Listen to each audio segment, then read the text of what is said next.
Nagpa-ultrasound na nga ako para sa PCOS ko. At sana ngayon maganda na ang resulta. Ayoko din kasi na in the future mahirapan ako magka-baby. Ayoko namang hindi ako makapag-asawa, no? Kasi masasayang yung lahi natin kung hindi magagamit. Kaya naman, from this to this. Sabi mo sa mami mo, asawa na.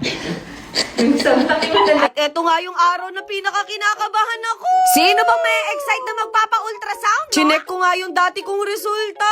Opo, meron sila nakitang cyst sa right ovary ko. Kung alam niyo lang noon, sobrang pressured ko talaga sa life. Kasi wala pa akong jowa, pero problema na ako.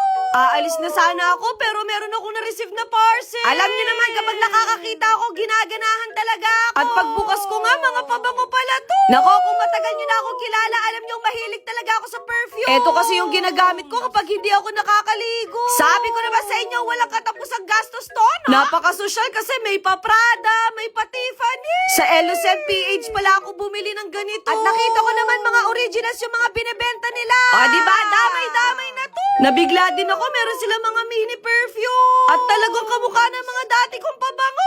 Medyo kabado nga ako sa lagayan ko, baka kapag nagka-earthquake, matapon lahat. Kasi kapag nangyari yun, hindi na talaga ako bibili. Chara!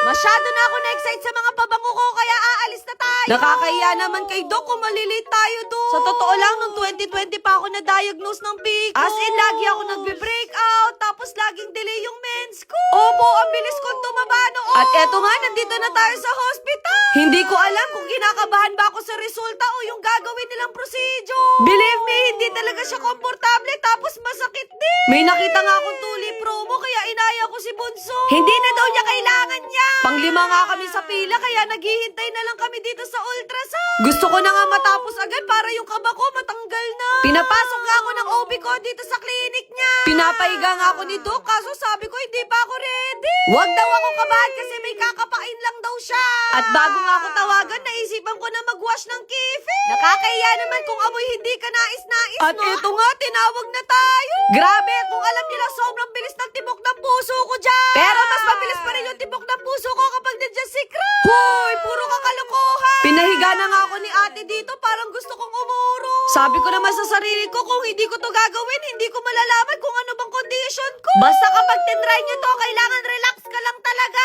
Kasi sobrang weird talaga ng feeling. Nabigla nga ako, nasabi nila makukuha ko daw yung resulta ngayon. Yung last hospital kasi na pinuntahan ko, bumalik pa ako ng kinabukasan. Pinuntahan ko na nga si Doc sa clinic niya, kaso meron pa daw siyang operation. Kaya chinek ko na yung resulta ko kahit hindi ko maintindihan. Malay nyo sa susunod, ibang ultrasound na ang gagawin natin. Huy, wag muna. Oh, galing mo, Erika. Congratulations. Grabe, eto yata yung pinaka nagustuhan ko na sinabi ni Doc. Opo, normal na yung both ovaries ko. Sabi mo sa mami mo, asawa na. Naku, Doc, parang negats muna tayo dyan. Alam niyo naman, marami pa tayong pangarap sa buhay, tapos wala pa tayong jowa.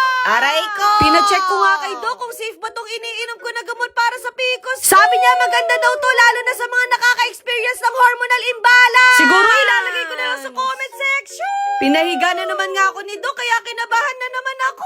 Meron daw nakitang fungal infection sa akin si Doc. Pwede daw maging rason yung PCOS ko, kaya masisikip na panty, o kaya yung mga scented na feminine one. Nagpa-check na nga din ako ng blood sugar kasi alam niyo naman sobrang hilig ko talaga sa sweet. Akala ko kamukha lang sa pag-gluta drip ko, pero mas malala pala to. At least normal din yung resulta ko dito. Ayun lang. Bye!